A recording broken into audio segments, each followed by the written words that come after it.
अस्सलाम वालेकुम। बहावलपुर में एक नवाब साहब ने मदरसा बनवाया। उसने मुकामी उलमा से कहा कि इमारत तो मैं बनवा देता हूँ, मगर आबाद कैसे होगी। उलमा ने कहा कि हम आपको एक ऐसी शख्सियत के बारे में बताएंगे, आप उन्हें ले आना, मदरसा चल जाएगा। उसने कहा, हीरा तुम ढूंढना, कीमत हम लगा देंगे।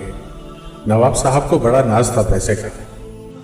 चुनाचा जब इमारत बन गई तो उसने उलमा से पूछा, बताओ कौन सा हीरा ढूंढा है। कहने लगे, कासिम नानूतवी रहमतुल्लाह अलैह। उसने उलमा से पूछा कि हजरत की तनख्वाह कितनी होगी। उन्होंने कहा कि हजरत की तनख्वाह 4-5 रुपए होगी। इस दौर में इतनी ही तनख्वाह होती थी। कहने लगे, जाओ और मेरी तरफ से हजरत को 100 रुपये माहाना का पैगाम दे दो। अब जिस आदमी को 5 रुपए के बजाय 100 रुपये मिलना शुरू हो जाएं तो वो कैसे नहीं आएगा। चुनाचा उलमा बड़े खुश हुए कि जी हाँ, अब तो हजरत ज़रूर आ जाएंगे। वो जाकर हजरत से मिले। हजरत ने उनकी खूब खातिर तवाज़ु फरमाई। पूछा, कैसे आना हुआ।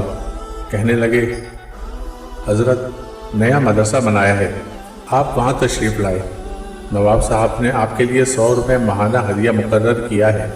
हजरत ने फरमाया, बात यह है कि मेरा हदिया तो 5 रुपये है, उसमें से 3 रुपये मेरे ज़ाती खर्चे के हैं और 2 रुपये मैं गरीब मिस्किनों यतीमों में खर्च कर देता हूँ।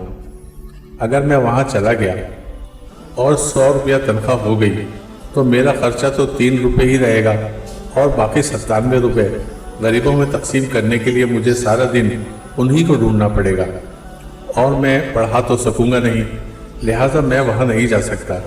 ऐसी दलील दी कि उन उलमा की ज़बानें गंग हो गईं और वो वापस लौट गए।